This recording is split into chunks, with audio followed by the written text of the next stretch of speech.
Bismillahirrahmanirrahim. Assalamualaikum warahmatullahi wabarakatuh.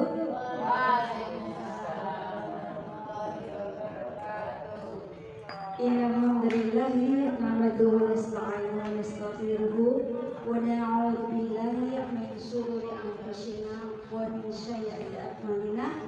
May yahdihillahu fala mudilla lahu wa may yudlil fala hadiya lahu. Asyhadu an la ilaha illallah wa asyhadu anna Muhammadan abduhu wa rasuluh.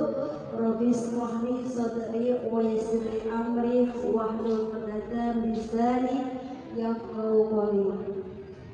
Yang saya hormati Bapak Anwar Siti Sarjana Pendidikan selaku Kepala Sekolah PAUD Yasinata Jawas, dan yang saya banggakan, saya hormati juga Ustazah semuanya yang alhamdulillah pada hari ini atas izin Allah kita semuanya masih diberikan banyak nikmat dan sehat sempat sehingga pada hari ini kita bisa berkumpul untuk melaksanakan kegiatan program sekolah. Salah satunya adalah program dari guru penggerak kami. Semoga pada hari nanti juga bisa berjalan lancar dan tentunya bisa memberikan manfaat buat kita semuanya. Amin. Salawat dan salam semoga tetap terlimpah tercurah kepada uswah hasanah kita Nabi Agung Muhammad Sallallahu Alaihi Wasallam yang telah memberikan suri teladan buat kita semuanya. Semoga kita semua yang hadir di sini pun mendapatkan syafaat di yaumil akhir. Amin. Allahumma amin. Pertama-tama saya menyapa kepada seluruh pendidik semuanya. Apa kabar hari ini teman-teman? Alhamdulillah, luar biasa. Allahu Akbar. Semangat lagi. Bagaimana kabarnya hari ini teman-teman? Alhamdulillah, Luar biasa. Allahu Akbar. Oke. Teman-teman, nanti untuk membuat biar kita semangat mana Asifah itu seperti biasa ya, coba mana Asifah, la boleh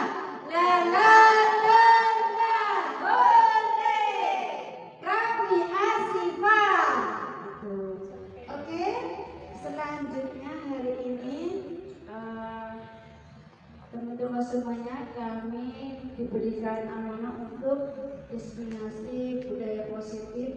Kami dari angkatan 7 Kabupaten Klaten ingin menyampaikan sedikit tentang budaya positif. Saya yakin teman-teman semuanya sudah hebat di sini karena juga sudah banyak pengalaman di sini. Tapi ini adalah kita mau sharing bersama bagaimana kita bisa implementasikan ilmu yang sudah dapat, dan kita juga bisa saling berkolaborasi tentunya nanti untuk lebih optimal dalam kita mendidik, mengantarkan putra putri kita tentunya menjadi generasi yang bertostafirami wajismi warohani sesuai dengan visi kita semuanya. Next.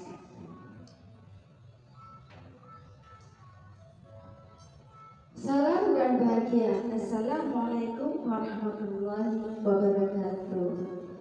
Next.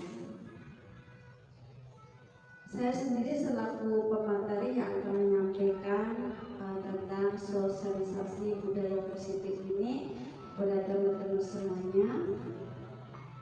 Next. Nah, untuk budaya positif tentunya menjadi suatu hal yang sangat menarik di sini ya. Kalau kita kulik, kalau kita kupas, karena apa? Budaya positif itu mengandung makna yang sangat luar biasa. Bagaimana kita bisa menanamkan budaya positif itu di sekolah? Tentunya tidak bisa serta-merta bisa dengan sendirinya. Tentunya kita butuh kolaborasi baik dari kepala sekolah, kemudian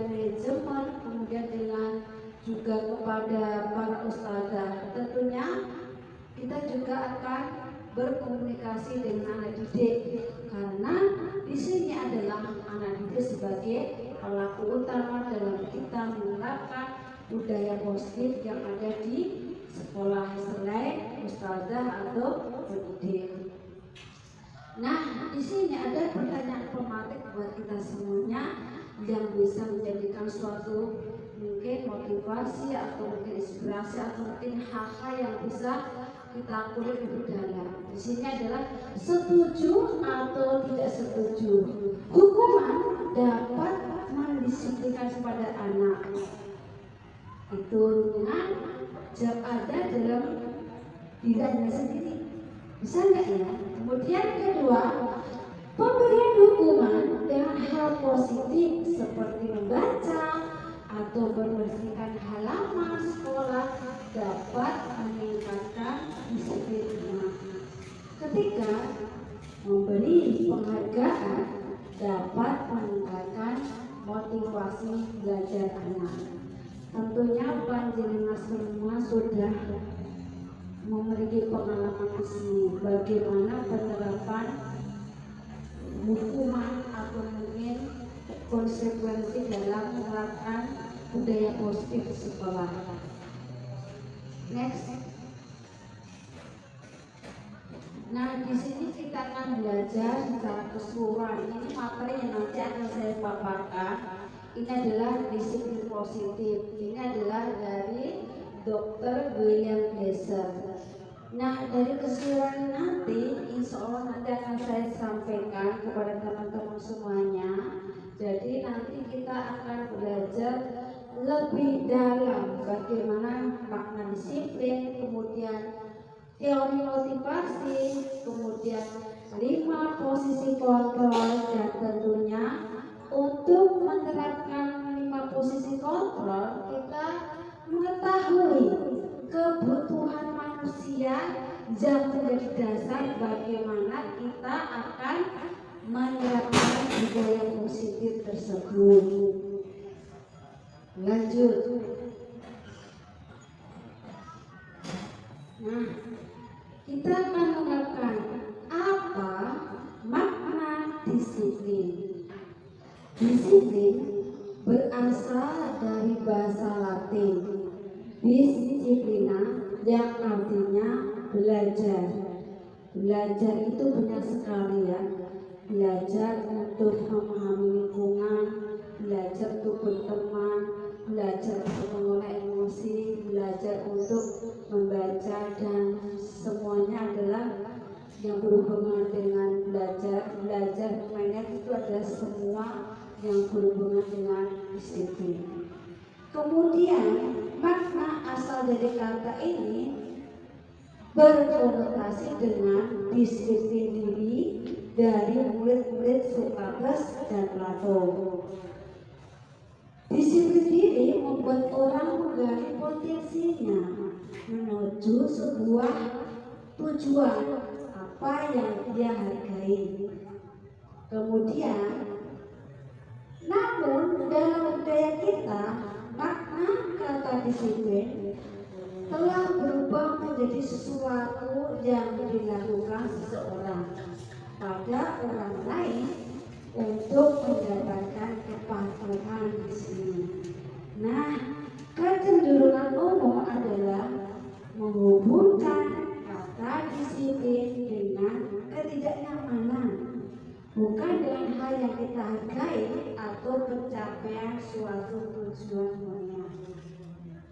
Nah, jadi mindset kita disiplin itu dalam tanda kutip bahwa disiplin itu kadang mengikat kita, tetapi ketika kita mengetahui makna disiplin itu sebagai penghargaan terhadap diri sendiri adalah itu adalah sebagai suatu keuntungan buat panjenengan semuanya.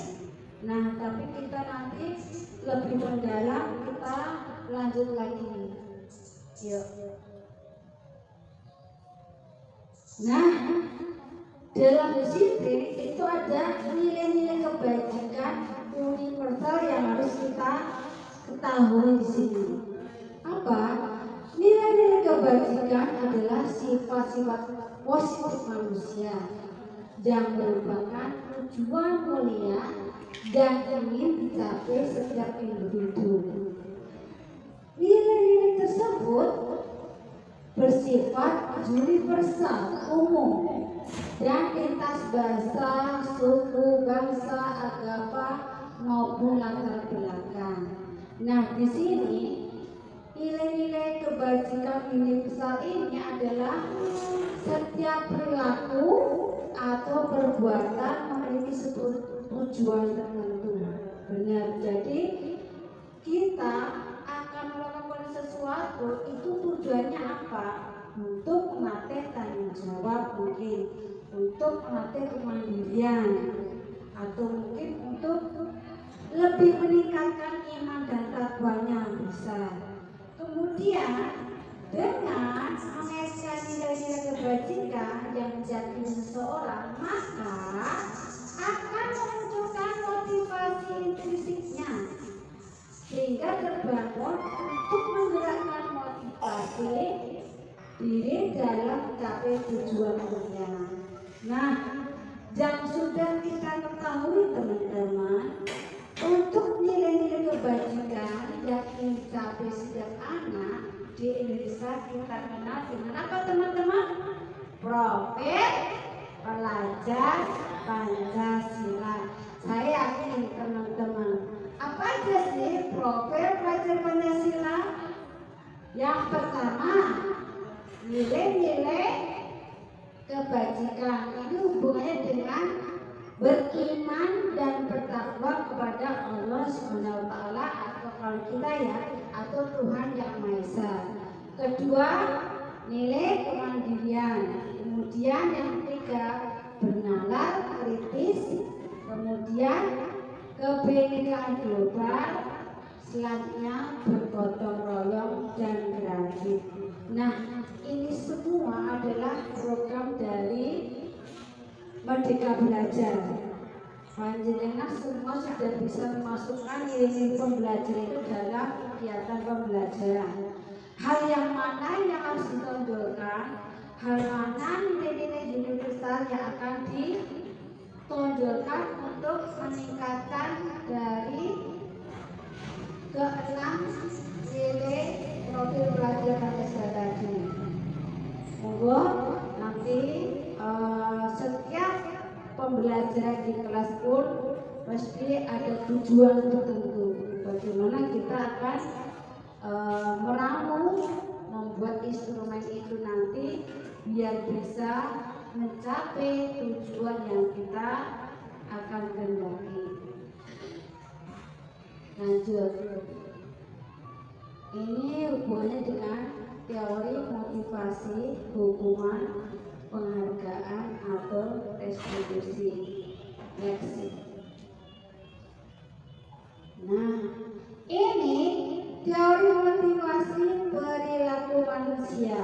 Nah, seseorang itu melakukan suatu kebaikan atau kedisiplinan atau hal yang lain, itu yang pertama untuk menghindari ketidaknyamanan atau hukuman. Benar nggak, Us?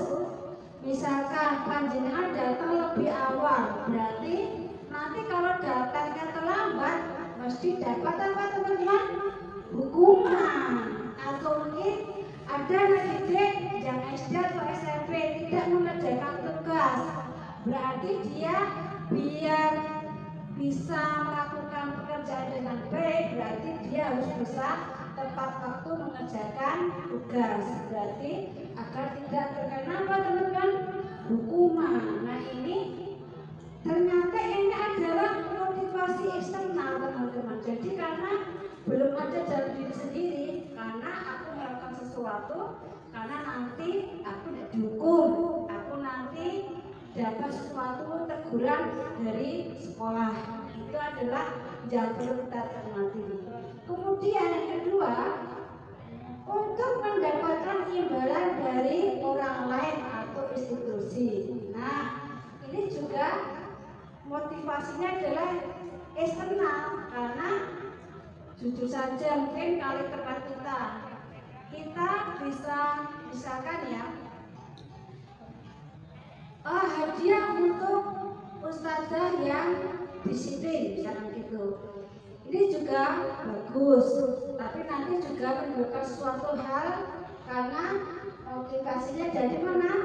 Eksternal. Jadi dia berusaha untuk tepat waktu terus, baik dalam hal mengerjakan tugas, disiplin dalam hal kedatangan, disiplin dalam hal tanggung jawab, itu juga seperti itu tadi. Karena ingin mendapatkan apa teman-teman? Imbalan. Yang ketiga, nah di sini adalah kata kuncinya untuk menghargai diri sendiri.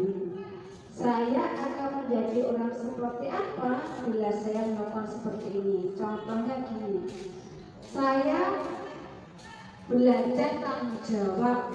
Untuk tanggung jawab melakukan suatu pekerjaan, anaknya adalah tanggung jawab saya. Ini adalah berarti panjenengan sudah menghargai diri sendiri dengan apa? Panjenengan sudah bisa melakukan tanggung jawab dengan baik. Panjenengan bisa juga misalkan saya harus mandiri dalam tugas.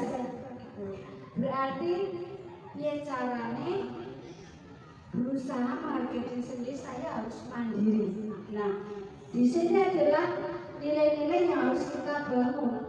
Karena ketika seseorang sudah memiliki motivasi internalnya, itu insya Allah akan lebih kuat dalam menghadapi segala sesuatu dan tidak ada hubungannya dengan motivasi eksternal. Teman-teman paham di sini teman-teman? Bisa dipahami? Jadi intinya bagaimana kita bisa memupuk diri sendiri untuk bisa menghargai diri sendiri, tentunya dengan kita melaksanakan nilai kebajikan itu dilaksanakan dalam diri kita sendiri. Kemudian next, nah ini pemikiran dari Gajah Dewantara yang menjadi bapak pendidikan kita, yang ini sangat luar biasa, motivasi belajarnya sangat tinggi. Kita mengenal kata merdeka. Menurut beliau, Ki Hajar Dewantara, merdeka itu artinya tidak hanya terlepas dari perintah, akan tetapi juga zakat buat memerintah diri sendiri. Nah, ini intinya bagaimana kita bisa memerintah diri sendiri kita untuk bisa melakukan hal yang positif. Tentunya belajarnya sangat luar biasa nilainya buat kita sendiri, terutama nanti juga bisa melebar kepada teman-teman, bisa termotivasi. Di sini adalah sebagai motivasi kita kata-kata ini, bahwa kita harus bisa menjadi hal yang terbaik. Merdeka tidak hanya terlepas dari perintah, tetapi bagaimana kita bisa memerintah diri sendiri. Next. Nah, dihukum oleh penghargaan, maksudnya bahwa kita melakukan sesuatu untuk tujuan tertentu karena mendapatkan sesuatu. Inilah kita melakukan sesuatu untuk mendapatkan sesuatu, dihukum oleh penghargaan. Misalkan panjenengan ingin mendapatkan suatu penghargaan, misalkan guru teladan, tetapi di sini dihukum oleh penghargaan, berarti panjenengan itu harus caranya saya itu bisa tepat waktu terus selama 1 tahun. Berarti jenengan itu juga bisa memilih diri sendiri untuk bisa menghargai diri sendiri dan bisa untuk melaksanakan aturan tersebut dengan baik. Di sini ada beberapa peran ya untuk hukuman tersebut. Pengaruhnya jangka pendek atau jangka panjang hukuman tersebut. Kemudian hukuman tersebut merupakan penghargaan yang hukum atau tidak. Kemudian penghargaan yang mengurangi ketepatan. Dari sini adalah hukuman penghargaan sangat tidak efektif, dan di sini hukuman adalah penghargaan merusak hubungan. Panjenengan bisa melakukan introspeksi, mungkin selama ini apakah saya juga ada sebagian hal yang masuk salah satunya di sini. Oh, ternyata saya juga pernah ya melakukan hukuman tapi yang merusak hubungan, karena dengan saya melakukan seperti ini ternyata jadi tidak baik pada orang tua dan santri, atau mungkin kepada anak didik, atau mungkin yang lain. Nanti, oh iya, aku pernah memberikan suatu reward, tapi jangka waktunya pendek, karena motivasi saya bagaimana anak tersebut bisa melakukan pekerjaan dengan baik. Jadi belum sampai apakah itu nanti sampai jangka panjang atau tidak, cuma hanya melakukan sesuatu hal yang berhubungan dengan saat ini terjadi. Lanjut.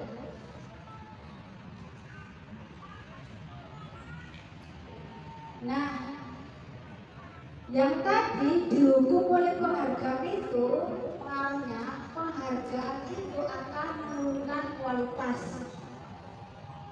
karena panjenengan terus mendapatkan penghargaan, jadi kinerja yang lain diabaikan. Yang kedua, penghargaan mematikan kreativitas.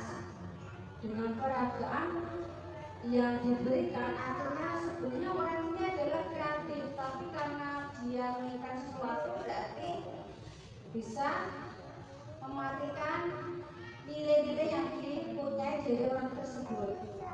Kemudian penghargaan mengurangi motivasi intrinsik. Jadi motivasi intrinsiknya tadi berubah ke motivasi eksternal. Itu. Next. Maka semangatmu. Ini semangatku. Lagi. Maka semangatmu. Ini semangatku. Oke. Masih semangat teman-teman? Oke.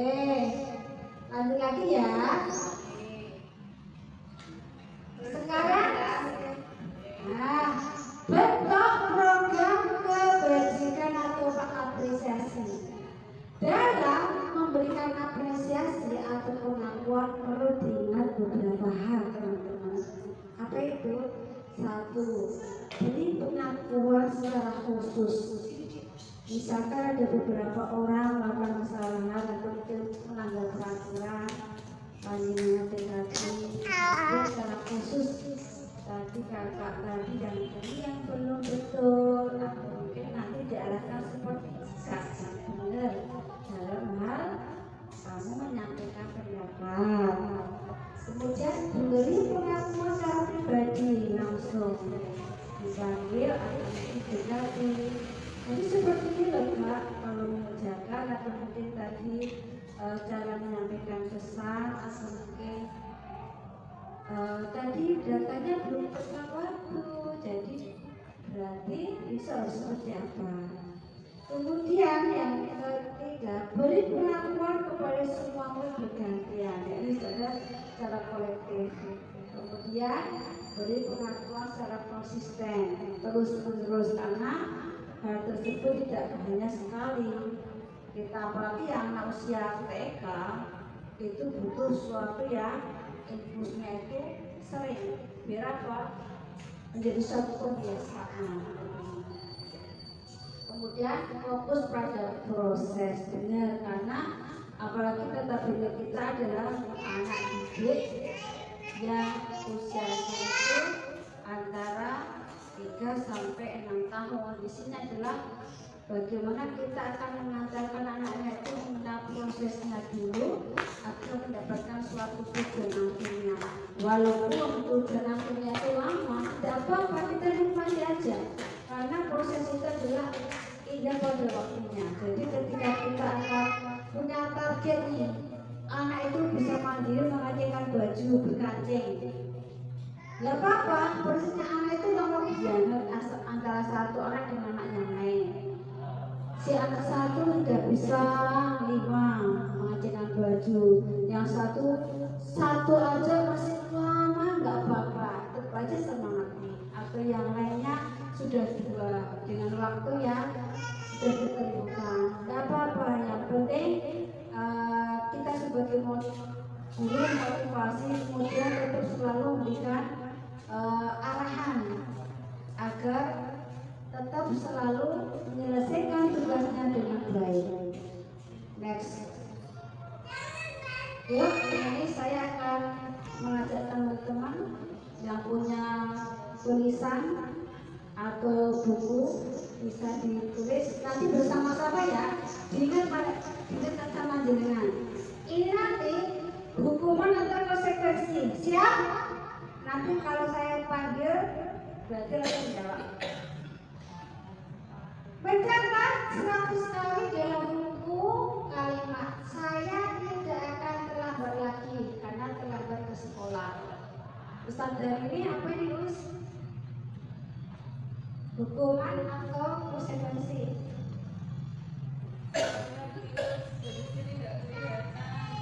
Mencatat 100 kali di dalam buku kalimat saya tidak akan terlambat lagi karena terlambat ke sekolah. Konsekuensi apa? Konsekuensi apa? Terus kasih lari mengelilingi lapangan basket 2 kali karena terlambat hadir di sekolah. Ustika murid diminta untuk push up 15 kali karena tidak menggunakan masker ke sekolah. Menggantikan kertas tugas teman yang telah dicoret-coret. Usia. Konsekuensi. Membersihkan tumpahan air di meja tulis karena tersinggung pada saat belajar. Tulis ini apa? Konsekuensi. Murid disuruh untuk tidak menggunakan sepatu seharian di sekolah karena tidak menggunakan sepatu hitam. Terus murid konsekuensi. Lari mengelilingi lapangan basket 2 kali karena terlambat 10 menit untuk pelajaran yoga. Apa teman-teman? Coba kita tengok next. Nah, di sini jadi panjenengan tadi bisa mengetahui hukuman atau kan konsekuensi. Hukuman itu bisa bersifat fisik atau mungkin itu bisa menimbulkan sakit hati atau sakit mental ya mungkin dalam jangka waktu yang lama karena mungkin merasa tadi saya disuruh begini sama guru jadi kayak kesoke sama gurunya yang dulu. Kemudian benar hukuman. Kalau konsekuensi itu adalah sebagai suatu akibat dari apa yang kita lakukan. Berarti konsekuensinya harus tanggung jawab. Gak apa-apa, ini adalah konsekuensinya. Mbak, kamu tadi menumpahkan kertas, berarti kamu harus tanggung jawab. Kalau yang terakhir ini, lari di lapangan basket 2 kali karena terlambat 10 menit. Ini dan konsekuensi. Kenapa? Karena tadi 10 menit dan ini adalah untuk mengikuti pelajaran PJOK sekalian. Jadi sekalian pelajaran PJOK berarti dia terlambat itu konsekuensi, bukan sebagai hukuman. Next. Nah, itu ya teman.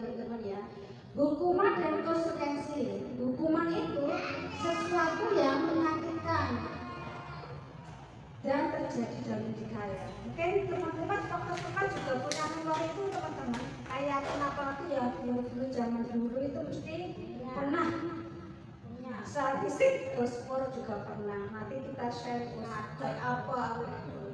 Bahkan dulu itu musiknya itu bahkan komunikasi dengan orang tua pun juga sangat terbatas, nggak seperti sekarang ya lebih terbuka ya, apa-apa bisa komunikasi dengan orang tua, dengan anak didik lebih kooperatif. Kalau dulu memang semuanya yang terbaik sebentar kabeh gitu. Kemudian kasih mesin seperti ya teman-teman pandunya bisa membaca sendiri. Nah tujuannya apa? Perbedaannya pandunya bisa membaca sendiri. Nah konsep diri yang buruk ternyata hukuman itu. Kalau konsekuensi menjadi konsep diri yang baik. Tujuannya seperti itu. Tanggung jawab dia harus mandiri, tanggung jawab jadi memang untuk kebaikan anak didik tersebut. Kalau misalkan kita tidak mengarahkan, kita tidak baik. Harus belajar dan menjawab ya untuk apa yang kamu lakukan. Jadi bisa dipahami teman-teman? Oke, next. Nah, dalam suatu kasus kalau kita di TK, KB itu memang kita akan menggunakan institusi agak kesulitan ya, karena anak juga anak TK kita ajak kolaborasi, kooperatif juga, diajak komunikasi juga belum bisa. Beda kalau SD, SMP, SMA itu sudah ada komunikasi. Berpikir kerja juga sudah masuk, tapi kalau anak KB coba dengan berkomunikasi aja juga masih belum bisa. Jadi restitusinya pun juga masih berharap kita masih ngikutin bahasa anak, kemudian masih kita istilahnya kita mengajak anak untuk melakukan hal yang terbaik lah untuk yang anak kita. Restitusi adalah proses menciptakan kondisi bagi mereka untuk memperbaiki kesalahan mereka, sehingga mereka bisa kembali pada mereka dengan karakter yang lebih kuat. Jadi, ketika anak melakukan suatu kesalahan, kita ajak untuk dilakukan restitusi itu adalah kolaborasi bagi anak untuk menggali apa sih yang kamu lakukan, kemudian kamu kok bisa seperti ini, bagaimana itu loh. Berarti kamu besok mau seperti apa, terus berarti kamu melakukan seperti ini, kamu agar tidak melakukan seperti ini kamu harus bagaimana, itu sudah bisa masuk untuk yang media restitusi ini, terutama yang anak besar ya. Next. Ini tadi sama dengan tadi ya, ada hukuman, kemudian konsekuensi dan restitusi. Ada tambahan restitusi. Karena restitusi adalah lagi proses pengembalian individu. Ketika kita ajar mediasi, berarti nanti dia akan kembali ke kelompoknya dengan karakter yang kuat. Nah, seperti itu. Jadi setiap permasalahan yang sudah yang SD di SD SMP itu kita lakukan restitusi biar tujuannya seperti ini. Oh, anak mendapatkan penguatan, kemudian anak juga menghargai waktu, kemudian ini adalah punya keyakinan yang kuat. Itu adalah restitusi. Next. Nah, 9 ciri-ciri restitusi. 1. Restitusi bukan untuk menebus kesalahan, namun belajar dari kesalahan. Jadi sini ya kata kuncinya harus belajar dari kesalahan. Kamu datangnya tidak tepat waktu, berarti karena tadi kamu ngapain, karena tidak bisa menengkapi dengan baik, misalkan itu. Memperbaiki hubungan, jadi hubungan dengan guru, dengan anak itu juga akan lebih baik. Kemudian kita bukan tawaran, bukan paksaan ya di sini tawar. Terus kamu bagaimana kak? Kita buat tawaran bagaimana? Misalkan besok belajar tidak tepat waktu atau mungkin mengerjakan PR tidak tepat waktu, itu buat tawaran. Kemudian restitusi menuntun untuk melihat ke dalam diri. Kemudian restitusi mencari kebutuhan dasar yang belum terpenuhi. Kemudian restitusi adalah cara yang paling baik. Kemudian restitusi fokus pada karakter. Restitusi fokus pada solusi. Dan restitusi mengembalikan murid yang berbuat salah pada kelompoknya dengan karakter yang kuat. Jadi teman-teman, insya Allah sudah bisa dipahami ya teman-teman ya. Yuk next. Lanjut lagi teman-teman untuk terkait dengan persekusi atau mungkin hukuman. Mungkin sharing ya pengalaman ya. Mungkin ada suatu pengalaman yang berhubungan dengan pribadi panjenengan selama mengikuti atau selama mendampingi anak didik. Jadi nanti kita bisa sama-sama sharing. Mungkin pengalamannya Ustazah semuanya banyak selama menangani anak. Mungkin nanti juga bisa memberikan suatu perubahan atau mungkin juga inspirasi buat teman-teman semuanya. Monggo, ada pertanyaan dari teman-teman? Ustaz Pin? Oh iya. Terima kasih atas waktunya Ustazah Mimin Kristina SDD AUD. Ya, di sini saya akan menanyakan terkait tentang konsekuensi dan restitusi. Ya. Biasanya itu pengalaman di kelas jika akan memberikan konsekuensi atau restitusi itu terpengaruh oleh suasana. Biasanya sudah kepancing sama anak-anak itu. Bagaimana cara menetralkan agar tidak mudah terpancing seperti itu? Adakah tips-tipsnya dari Ustazah Wiwin selaku guru penggerak? Terima kasih.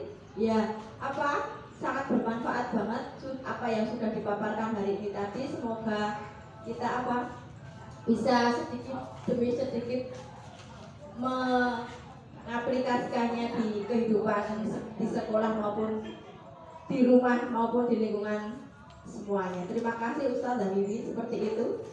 Assalamualaikum warahmatullahi wabarakatuh. Waalaikumsalam warahmatullahi wabarakatuh. Terima kasih pertanyaannya, Ustazah Putri sangat luar biasa. Sangat menarik pertanyaannya ya. Jadi bagaimana kita tips-tips kita ketika kita sebenarnya ingin melakukan suatu hal yang berhubungan dengan menangani anak, yang berhubungan dengan restitusi anak, kemudian kita harus seperti apa? Yang pertama, mungkin ini karena anak didik kita itu kan beda ya. Anak didik kita itu beda dengan SD atau SMP atau SMA. Kalau di SD itu atau di SMP itu ketika anaknya itu melakukan kesalahan itu bisa fokus sama orang yang dilakukan. Tetapi kalau anak PAUD itu mesti ketika kita akan melakukan sesuatu mesti kan semuanya kan langsung meraih dia, langsung mendekat Ustazah. Jadi Ustazah belum bisa fokus. Nah, caranya bagaimana? Satu, yang pertama itu anak yang melakukan kesalahan tadi kita akan melakukan pendampingan secara individu, secara fokus dulu. Individu secara fokus, kemudian kita ajak pendekatan. Karena anak itu mesti melakukan sesuatu hal itu ada suatu alasannya. Ketika kita ajak, kemudian kita duduk bersama, kemudian anak ditanya dulu, apa sih mas, kamu kok melakukan sesuatu seperti ini? Kamu pengennya apa? Kan gitu, ditanya dulu. Mungkin nanti si anak tersebut bercerita. Nah, dari cerita itu, panjenengan nanti bisa melakukan suatu hal yang berhubungan dengan kebutuhannya tadi. Misalkan 5 kebutuhan tadi itu yang harus kita cermati. Kayak apakah si A tadi dalam hal kebutuhan hidupnya yang belum bisa kita artikan dalam hal terpenuhi, Atau akah anak tersebut dalam hal kebebasan? Anak itu kan bebas melakukan sesuatu hal. Ataukah anak ingin bersenang-senang? Yang harusnya jenengan sudah paham di sini. Nah, ketika panjenengan sudah tahu hal-hal yang berhubungan dengan tadi, panjenengan bisa membuat catatan kecil. Oh, kemudian poin-poinnya jenengan tulis semuanya, biar nanti panjenengan tahu seperti apa nanti saya akan menangani anak tersebut, restitusi yang diambil. Tentunya dengan menstabilkan identitas dulu. Jenengan itu harus mengetahui bahwa setiap anak itu melakukan kesalahan itu hanya wajar lah. Cuma nanti untuk tingkat kewajarannya dan hal apa dulu. Misalkan panjenengan nanti dalam tanda petik, oh misalkan ini disiplin, ya bisa kita pahami. Atau mungkin dalam hal kemandirian, panjenengan juga bisa paham di sini. Jadi nanti panjenengan akan membuat suatu langkah ke depannya itu nanti panjenengan akan lebih enak. Habis itu kemudian nanti panjenengan akan membuat, tadi kan sudah ketahuan kebutuhannya apa, stabilkan identitas itu sudah. Kemudian yang ketiga adalah tarik kembali, ingat-ingat kembali peraturan kelas, kesepakatan kelas tadi kita apa kemarin yang sudah kita sepakati bersama-sama. Adakah yang nyangkut di situ? Misalkan datang tepat waktu. Nah, datang tepat waktu berarti itu menjadi suatu kesepakatan kelas, berarti panjenengan bisa memberikan suatu arahan. Mas, berarti kalau besok biar teman-teman itu atau masnya itu tidak terlambat, berarti harus apa? Misalkan si anak nanti bercerita, us aku bangun pagi, sama gitu. Oke, benar. Berarti harus bangun pagi terus ngapain kak? Gitu. Terus aku mandinya cepat us, aku tidak nonton TV, gitu. Bagus. Berarti cepat melakukan suatu kegiatan, makannya cepat, kemudian juga sarapannya cepat, ganti bajunya cepat. Nah, itu nanti akan mempersingkat waktu. Nanti kalau masnya itu harus nonton TV, bermain gadget, itu nanti waktunya lama dan datang ke sekolah nanti juga bisa terlambat kak. Jadi kita kasih bayangan-bayangan tersebut. Jadi biar anak itu terbuka wawasannya. Oh iya ya, jadi kata-kata ustaz itu benar. Kemudian apa lagi? Oh, kemudian nanti kalau di sekolah itu nanti biar tidak terlambat juga dalam mengerjakan tugas, berarti nanti bisa juga kita berhubungan dengan waktu ya, mengerjakannya tidak sambil cerita misalkan atau gitu. Kemudian harus fokus, harus bisa konsentrasi. Itu nanti yang menjadi poin dari kita, bagaimana kita nanti bisa mengarahkan anak nanti bisa disiplin itu semua ya, dari kedatangannya, dari cepat mengerjakan waktu, kemudian dari mandiri juga nanti juga bisa, karena dengan anak yang mandiri insya Allah fokus itu nanti akan cepat menyelesaikan suatu pekerjaan. Kemudian setelah tiga-tiganya terpenuhi, dari menstabilkan identitas, kebutuhan sudah, kemudian kesepakatan kelas, nanti terus dipraktekkan. Nah, dipraktekkan bersama ustazah. Jadi hari berikutnya Mas Aan tadi apakah sudah menerapkan dari hal tadi yang disarankan ustazah? Kemudian ustazah juga akan melakukan suatu pemantauan, refleksi, tindak lanjutnya seperti apa. Oh iya, ternyata Mas Aan itu sudah melakukan hal yang dilakukan ustazah, sudah bisa tertib waktu, tertib menentukan waktu. Tidak lanjutnya berarti Mas Aan jadi anak yang disiplin. Dengan tadi dilaksanakan restitusi, anak menjadi menghargai waktu. Kemudian anak juga bisa bekerja mandiri. Nah, seperti itu. Jadi tergantung permasalahan teman-teman. Tadi saya mau mencontohkan kalau permasalahan yang berhubungan dengan kesulitan masuk. Nanti juga beda lagi ketika ustazah yang lain juga memiliki kasus mengenai ketidaktaatan dalam hal memakai seragam, misalkan juga ada seperti itu. Jadi kita kasih mediasi lah, kolaborasi nanti seperti apa penanganannya. Soalnya anak-anak itu mesti, saya yakin semua ustazah itu di kelas itu memiliki suatu permasalahan masing-masing ya. Tinggal kita nanti bagaimana mensikapi permasalahan itu biar nanti bisa memberikan suatu edukasi dan bisa memberikan suatu inspirasi kepada yang lain. Yuk kita sama-sama bermula dari Mas Aan itu tadi, alhamdulillah jadi banyak teman-teman sudah mulai disiplin, sudah bisa menghargai waktu, kemudian bisa mandiri seperti itu. Ya teman-teman ya, cara bagaimana kita nanti menangani anak tadi yang kita ada kestupin ya tidak terpancing dengan suasana. Jadi apabila harus menstabilkan emosi dulu, identitas dulu, kemudian anak akan lebih fokus untuk pandangan tanya tentunya dengan hal apa yang dialami anak tersebut. Itu teman-teman. Terima kasih. Ada yang lain? Sudah? Oke, ya, oke. Terima kasih juga ya. Sudah masih ada yang ditanyakan sudah? Sudah? Oke. Jadi keyakinan kelas ya nanti ya. Nah, mengapa tidak kelas saja? Mengapa harus keyakinan kelas? Nah, ini kita pakai 3M, menggunakan masker, mencuci tangan, kemudian menjaga jarak, itu maksudnya apa? Peraturan keyakinan. Nah, untuk mendukung motivasi implisit, kembali ke nilai-nilai keyakinan. Kemudian dari nilai-nilai keyakinan lebih menggerakkan seseorang dibandingkan mengikuti serangkaian peraturan. Berarti lebih ke keyakinan kelas. Dengan keyakinan kelas, anak-anak itu akan dengan sendirinya mengikuti serangkaian peraturan. Begitu teman-teman. Jadi istilahnya keyakinan kelas itu lebih di atas. Untuk nanti peraturan-peraturan kita mengikuti dengan sendirinya. Kalau keyakinan kelas itu sudah terpakai dalam kesepakatan kelas. Betul. Next. Nah, budaya positif. Nah, ternyata budaya positif itu ada di institusi, atau mungkin ada di suatu sekolah, atau mungkin ada di mana aja ya. Namanya budaya positif. Jadi di sini kita di kelas. Di kelas itu adalah ada peraturan kelas. Nah, peraturan kelas itu ya sebenarnya ketika saya sampaikan.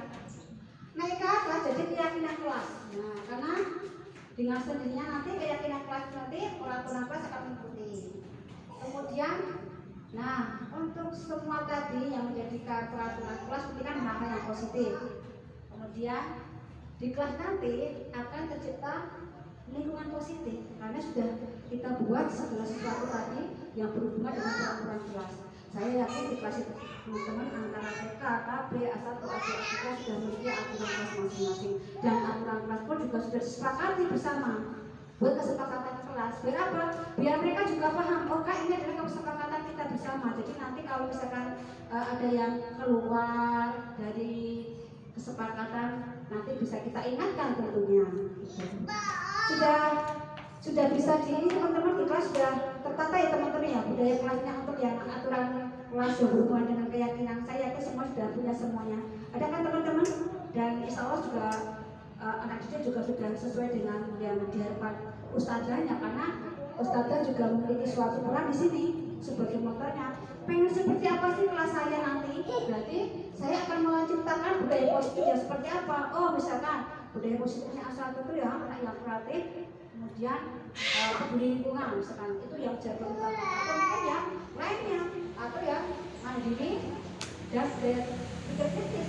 Nah, atau mungkin ya saya adalah akhlak dulu yang saya beri itu monggo karena masing-masing kelas beserta ustadzanya sudah membuat suatu peraturan kelas yang nanti akan diyakini kemudian dibuat suatu lingkungan yang kelas yang mendukung. Itu teman-teman bisa dipahami? Ngerti ya teman-teman ya? Semoga tidak.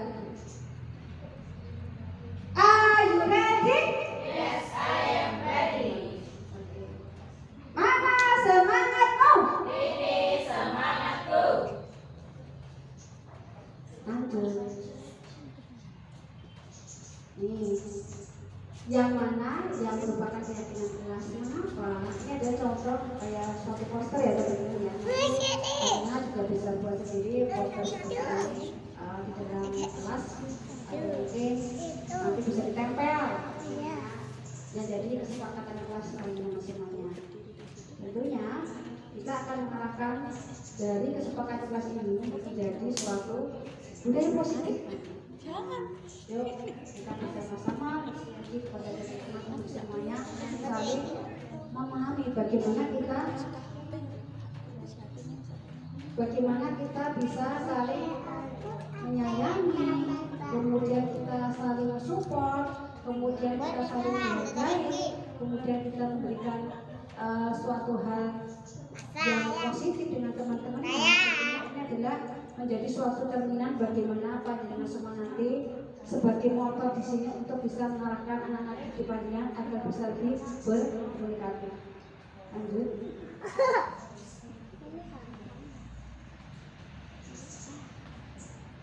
Yuk kita bermain ke tempat-tempat lain. Ya tidak. Nah ini adalah keyakinan kelas tadi saya sampaikan ada kayak topik pelajaran Pancasila tadi yang hubungannya dengan nilai-nilai kebijakan yang harus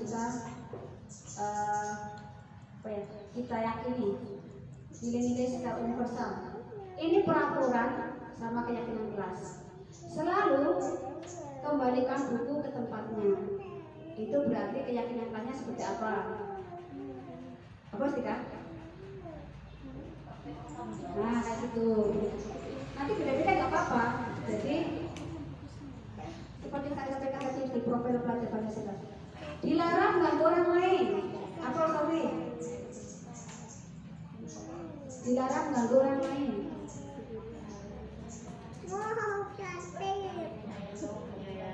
Hadir di sekolah 15 menit sebelum pelajaran dimulai. Disiplin. Dilarang melakukan kekerasan. Dilarang menggunakan lagu banda ya kalau kita ya. Bergantian atau menunggu giliran. Gunakan masker. Jangan berlari di kelas atau di koridor. Nah ini adalah peraturan keyakinan kelas kan tergantung panjenengan sing arep istilahnya mengusulkan. Nggak apa-apa nanti misalkan terus tikanya disiplin misalkan atau mungkin stasiunnya pengen kemandiriannya. Next kita lihat. Nah, jadi seperti teman-teman ya. Oh, ya keyakinan kelasnya seperti itu ya. Selalu kembalikan ke tempatnya berarti mandi juga bisa, muncul juga bisa. Tergantung nanti ustadzah yang menjadi yang mana. Atau mungkin ustadzah pengennya dua-duanya bisa ya juga mandiri juga dilarang untuk orang lain, menghormati orang lain, saling melayani juga bisa. Jadi monggo nanti ini keyakinan kelas ini masing-masing ya. Hadir sekolah 15 menit sebelum pembelajaran dimulai. Ini adalah komitmen, disiplin juga bisa, tertib juga bisa. Kemudian dilarang melakukan kekerasan. Ini adalah menjaga keselamatan, menghormati orang lain, ini juga bisa. Dilarang melakukan ini sama kita itu kesehatan ya. Bergantian atau menunggu giliran. Di sini adalah bersabar, mengantri juga bisa di sini. Gunakan masker sama ya, kesehatan, keselamatan. Jangan berlari di kelas atau di koridor. Nah, untuk keselamatan terutama. Bisa dibantu teman. Oke. Yes. Ini kita tadi belajar mengenai kebutuhan dasar manusia. Jadi tadi ada katanya teman-teman ya. Kalau orang melakukan suatu kesalahan, misalkan Mas Nana itu datang sekolah sudah tidak tertib waktu, menggunakan seragamnya juga tidak tertib, kemudian bajunya juga dikeluarkan, misalkan seperti itu ya. Kemudian sudah tidak memperhatikan ustazah atau bu guru saat pelajaran, itu nanti bisa diukur di sini teman-teman. Ada hubungannya. Waktu kita adakan institusi tadi, oke? Mas Aan, kenapa kamu kok menggunakan bajunya kok dikeluarkan? Mungkin nanti hubungannya di sini. Ada 5. Ada 1, 2, 3. Ada beberapa ya, ada 4. Kebutuhan hidup manusia. Yang pertama adalah kasih sayang atau rasa diterima. Kemudian kesenangan. Kemudian kekuasaan. Kemudian kebebasan. Jadi kayak Mas A tadi misalkan ya menggunakan seragamnya dikeluarkan, itu kan sebenarnya nggak tertib. Kan dia pengen menunjukkan bahwa saya itu adalah ingin kesenangan. Aku nih misalkan bajuku dikeluarkan ini merasa kayak bebas gitu. Jadi pas waktu kita diskusi itu ada suatu komunikasi. Jadi tidak teman-teman kebutuhan dasar manusia bertahan hidup itu adalah hubungan dengan kebutuhan fisik, makan, kayak gitu ya. Kemudian penguasaan, kebebasan, kesenangan, kasih sayang. Ada berapa teman-teman? 5. Berarti pada ini untuk yang anak kita itu juga ada seperti ini. Bisa kanan yang aktif itu. Dia mungkin dari mana? Apakah dia kasih sayangnya kurang? Dia harus biasanya harus paham. Atau mungkin umur sing kinestesis, dia pengen apa? Senang atau bebas. Berarti sebagai pendidik berarti harus menguasai. Oh, Mas Pak ini bebas. Berarti saya kasih media pembelajaran seperti apa? Gitu. Jadi kebutuhan manusia kita ini harus kuasai dulu untuk anak-anak itu. Next. Lanjut. Nah, ini posisi 5 kontrol ya. Nanti kita posisi 5 kontrol itu ustazah atau pendidik itu ada penghukum. Penghukum itu yaitu muhadib. Oh, misalkan gitu. Kok tidak tepat itu mas? Penghukum. Yang kedua, membuat orang merasa bersalah. Dia diajak untuk istilahnya berperasaan ya Allah mas, apa pun tidak bisa disampaikan mas, misalkan itu seperti itu ya. Akhirnya dia merasa bersalah. Ya Allah ini tidak loro loh mas. Jadi anak itu kalau merasa bersalah, coba nanti panjenengan sering di mana. Kemudian sebagai teman, nah ini adalah mengajak anak-anak adalah mas. Kita kan sama-sama mas, nggak apa-apa mas kayak gitu. Model-model kata-kata yang seperti itu, posisi kontrolnya. Kemudian pemantau itu biasanya itu dari kejauhan melihatnya, dari kejauhan melihat ada seperti apa. Nanti kalau misalkan ada sesuatu baru kita bertanya. Kemudian manajer ini lebih ke ini ya, yang paling bagus manajer. Jadi kita memposisikan diri kita itu sama anak itu, bagaimana nanti kita akan mengajak anak itu menyadari apa yang dilakukan tadi. Iya. Jadi kalau misalkan anak tersebut melakukan kesalahan apa, berarti pada nanti yang harus dilakukan adalah yang ini. Saya mau tanya dulu, Us Kasih, dari 5 posisi kontrol ini yang sering Panjenengan lakukan yang mana Us? Penghukum, pembuat orang merasa bersalah, teman, pemantau atau manajer. Nah, manajer itu lebih anak itu dari evaluasi diri. Itu bagaimana cara memperbaiki diri gitu, kayak gitu. Jadi biasanya atau mungkin Pustika ini coba psikolog ini. Pustika seringnya apa ini? Obat. Jadi sudah dapat ilmunya jadi bisa berubah. Terus titik coba titik, saya ngomongin anak ya bervariasi. Seringnya yang mana Gus? Agak coba. Macam-macam. Paling sering.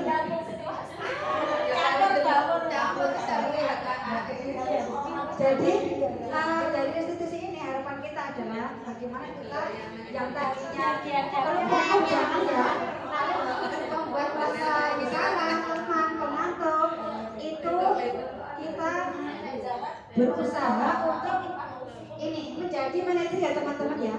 Jadi kalau manajer itu mengevaluasi diri, kemudian mereka diajak untuk bagaimana caranya bisa melakukan suatu perubahan itu manajer. Mungkin lagi sok pertama mungkin ya membuat orang merasa bersalah. Jadi langsung ya Gus, bisa nggak diulangi. Tapi nanti ya kita belajar. Nah, sudah dapat ilmunya ya kita sama-sama mengevaluasi diri. Oh kamu seperti itu. Biasanya kan anak-anak juga punya ya, punya pendapat ya. Mesti punya pendapat. Yang penting panjenengan itu sabar sih, gitu loh. Sabar berpikir sih, punya pendapat. Karena mungkin seperti ini. Nah nanti panjenengan baru masuk. Gitu. Nah Ya, makanya saya juga belajar ini. Saya dapat ilmunya berarti kita sama-sama belajar bagaimana kita menjadi posisi manajer. Next. Nah, ini ya yang perlu. Kalau pembuat orang merasa bersalah itu kata-kata gini, saya kecewa sekali dengan kamu mas. Jangan dipegang. Itu membuat anda itu merasa bersalah. Jangan dipegang ini. Kamu tidak pernah benar melakukannya mas. Ya Allah, misalnya gitu. Jadi ini sudah penghukum ini. Menghakimi. Jadi cara tahu. Kalau teman, ayolah, lakukan kamu mas. Ini buat apa? Buat orang tuamu, buat ibu bapakmu. Nek pemantau ya. Apakah kamu mau dapatkan sindikat atau kita hari ini ya gitu. Pemantau jadi kelihatannya ya istilahnya tengah-tengah. Kemudian manajer, bagaimana kamu bisa menyelesaikan masalah ini? Bagaimana kamu melakukan seperti ini? Ayo kita memperbaiki seperti ini. Ini adalah manajer. Kalau pengukur sama ya, kamu selalu yang paling terakhir datang mas. Ya Allah, besok tepat-tepat ya mas ya. Jadi kayak ya, tapi jadi ya. Hari ya loh, tapi anak-anak itu kan belum bisa dulu ya. Tapi kita juga harus belajar. Namanya kita juga belajar. Paling tidak, Pak sebagai manajer, kemudian pemantau sama teman. Kan tidak itu. Kalau penghukum jangan ya teman-teman. Sama pembuat masa bersalah itu jelas. Nah, kalau bisa teman saja, manajer saja, atau sebagai pemantau saja. Kan ya teman-teman ya, setuju hari ini? Mau berubah ya? Insya Allah berubah lebih baik. Next. Nanti selalu ingatkan. Misalkan ketika baru naik, manajer saya lagi naik, nanti us. Kalau mantap boleh satu teman us. Nah ini yang harus kita tergantung hasil dari nah ini yang security dari institusi ya. Bagaimana ini adalah validasi kebutuhan anak tadi, menstabilkan identitas. Jadi ini setiap orang pasti pernah melakukan kesalahan itu, menstabilkan identitas. Jadi Fatina itu menyamakan dengan anak-anak. Anak-anak pasti melakukan satu kesalahan itu hal yang wajar setelah itu. Jadi identitasnya itu Fatina ibu itu santai. Kemudian validasi kebutuhan tadi. Kebutuhan tadi ada berapa teman-teman? 5. Nah di sini institusinya validasi kebutuhan. Oh mungkin Mas Hasim mau pengen apa ya? Ingat-ingat ada tadi ujian hidup, kebebasan, kesenangan. Mungkin ada seperti itu. Berarti panjenengan mentalis kebutuhan ini apa Mas Hasim berarti apa sih? Oh mungkin pengen bebas, kan kasih kesempatan sedikit gitu ya. Atau mungkin Mas harus kalian. Oh pengen bebas gak usah sih. Langsung lagi bebas lah. Bebas lah. Menanyakan keyakinan. Jadi tadi kan dari sisi menanyakan keyakinan. Terus saya mau bagaimana mas? Jadi nanti ada kolaborasi. Berarti nanti aku ini urus aku berarti datanya bisa harus tepat waktu. Atau mungkin aku pengennya ngurus aku bikin nopojo, bikin nanti tidak mengganggu temanku sih, gitu. Itu adalah keyakinan kelas yang dibangun. Jadi seperti itu. Jadi orang melakukan kesalahan itu jangan dianggap kesalahan. Dengan dulu belajarnya, kemudian stabilkan identitas, kemudian dengan harus tahu dulu kebutuhannya apa. Kemudian tanyakan mengenai keyakinan kelasnya. Keyakinan kelasnya tadi apa? Oh berarti anak saya itu oleh keyakinan kelasnya apa mas? Mereka sudah disepakati saling menyayangi. Berarti orang yang kurang terangan mas. Jadi kayak gitu. Itu namanya restitusi. Bisa dipahami teman-teman? Yes. Nah, menstabilkan identitas. Kayak tadi berbuat salah itu hal yang manusiawi. Tidak ada manusia mas. Jadi ini dia itu ya merasa ya sama tetapi tidak merasa di bawah banget. Jadi sama-sama kita mensejajarkan. Menstabilkan identitas. Membuat anak yang merasa gagal karena berbuat salah menjadi positif terhadap dirinya. Karena kalau kita belumnya juga hal yang positif. Yuk lanjut.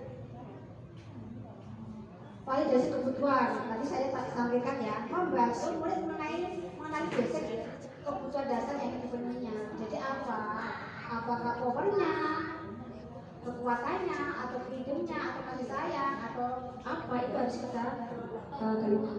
Next. Kemudian menanyakan keyakinan kelas. Nah, habis itu, coba dengan kelas berapa teman? Jadi nanti ya mulai berpikir seperti itu. Dikurangi. Next. Oke. Tergerak, bergerak, dan bergerakkan. Terima kasih. Jadi teman-teman seperti itu ya. Jadi budaya positif tadi yang terpenting yang saya sampaikan tadi. Semoga ya teman-teman memberikan suatu pencerahan. Semoga bermanfaat ya teman-teman hari ini bersama saya. Ya paling tidak kita mengenal sedikit tentang kebutuhan, restitusi, kemudian tentang hal hukuman dan konsekuensi, peran kita seperti apa, itu harus kita terapkan. Jadi sedikit-sedikit nggak apa-apa, namanya juga belajar, tidak harus instan, apalagi yang langsung banyak. Tapi kita tetap sama dengan adik, kita menghargai suatu dosen. Atau mungkin ada yang ditanyakan atau sudah? Sudah, oke. Teman-teman, baiklah, terima kasih waktu teman-teman semua sudah bersama saya. Semoga apa yang saya sampaikan hari ini, kalau ada khilafnya, saya mohon maaf. Kalau kesempurnaan itu adalah dari Allah Subhanahu Wa Taala.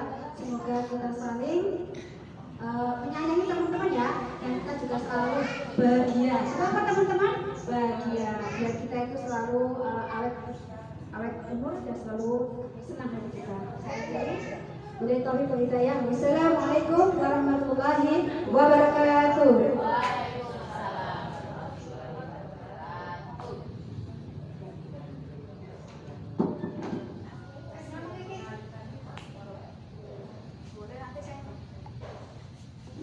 Boleh nanti ya video nanti di sini ya teman-teman. Kalau aku tak lihat sih. Seperti 50 menit, 60 menit aja.